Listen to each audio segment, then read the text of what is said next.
What is going on, Tennis Crew? My name is Billy the Squid, and when did enjoying video games become so exhausting? I'm going to try to keep this video short and sweet because I don't really like talking about negativity on my channel. I like to promote things that I enjoy so that others might find enjoyment out of it as well. But it's getting harder and harder these days to find that fun in video games, and it's not anything to do with the video games themselves for the most part. For me, gaming is just as fun now as it was when I first started gaming 20 plus years ago, if not even better than what it was back then. Back then, I couldn't even fathom what kind of video games we would have these days, and it's only going to continue to get better. But the community around these video games has done the opposite. And I want to make it clear that, as with any good thing that goes into a negative direction, it's not the majority of the community that is actually the problem. It's extreme parties on either side of an argument. Those real stinkers that unfortunately spread that obnoxious odor through anything that they touch and can really make just something unstomachable. And in just the 2 short months that we've had in this year, I think I've seen more gaming related gamer on gamer violence than I've seen in the past 10 plus years combined. It feels to me like the gaming and global ecosystems have reached that perfect storm event where one thing in particular wouldn't have caused things to tip over, but a combination of things just happening at once has caused the negativity to overflow within this community. The big three that I've been able to recognize from all of this is the Microsoft Activision Blizzard deal and Sony trying to put the brakes on that, which has inadvertently reignited the console wars worse than what it ever has been in the past. The war with Russia and Ukraine putting the whole global space on high alert and making everybody extremely sensitive to political matters in that regard. And then the fact that for the past 3+ years, we've been stuck inside, and it's created a lot of issues with people becoming terminally online, having their entire online presence become their identity, and actively looking out for social engagement, whether it is a negative or positive in an online space. People have taken to that anonymity of being online and are really leaning into it these days to say some of the worst horrible stuff that they can to their fellow human beings, just because they have that disconnect, because it's all on a screen. And while it's easy to say to just ignore that kind of stuff, because at the end of the day, it is something that can just be ignored and disregarded and not fed into, I firmly believe that you get back what you put into the world. And if more people are putting that negativity out there, it's going to breed an ecosystem of negativity. And as I said at the beginning, even if you want to distance yourself from that, the stink just is kind of there in the back of your nose.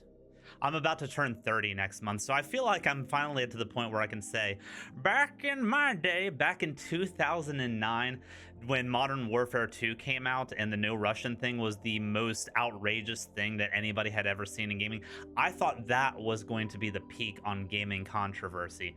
But like I said, 2023 itself has had more gaming controversies about things that I didn't even think were controversy worthy. Never did I think that No Russian, a mission where you would literally go and perform an attack on an airport, would have less controversy than the Russian-made robot game that has a perverted fridge that you go and upgrade your weapons at. A game, mind you, that's been in development since 2017, long before the Russian and Ukraine war started. But if you go online and play this game or try to stream it or talk about it online, there's most likely going to be at least a few people that come out of the woodwork and call you a supporter of Ukraine genocide.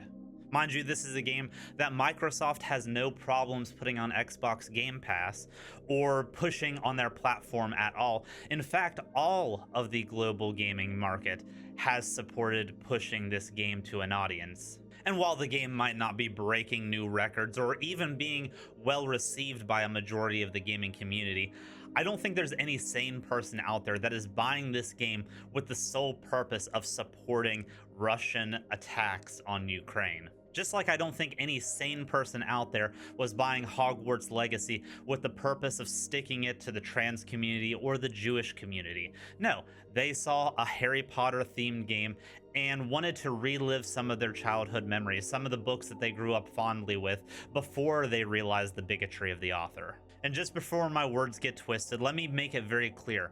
I am aware that there are horrible people out there that would go to extraordinary lengths to try to paint these games in a horrible light and purchase these games with that horrible light in mind. I'm not saying that those people don't exist and that they shouldn't be called out for being horrible, horrible people.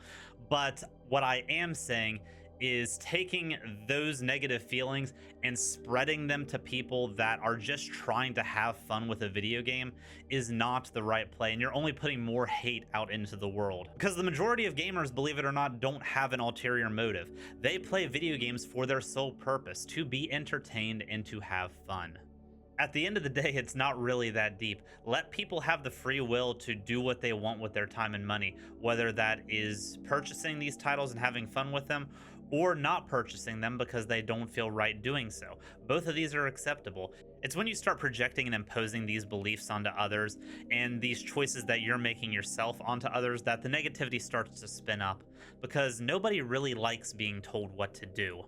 And there are healthy and constructive ways to have a dialogue about stuff that you might see as problematic within these games that does not involve resorting to hate speech or making personal attacks at people because they've chosen something that you didn't. But where'd the fun go? Let's bring the fun back in these conversations. Even the console wars debate these days isn't as fun as it used to be back in the day, because the IRL mergers of these companies has given people more of a personal stake in which plastic box or billion-dollar company they're supporting these days. Even people that are trying to have fun with titles that might not have been widely well received, such as Forspoken, are getting shut down and belittled just for enjoying a game that the mainstream audience isn't. I really don't know if it's streamer culture or online personalities overtaking real life personality, but it's just something that's becoming more and more toxic, and something that I'm having a lot more trouble being a bystander toward. It's easy to forget that with all of the stuff going on in the world, that we as gamers all come from a common place and a common passion, the love for this form of media, and we should be celebrating it, not tearing each other down because of it. So use that passion for gaming for its intended purpose, for fun and entertainment, not the other way around. But let me know what you guys think down in the comments below. Please try to keep it civil down there. If you like the video, don't forget to like it and subscribe to the channel if you want more talks like this in the future. Until then, Nintendo Crew, much love. Bye-bye.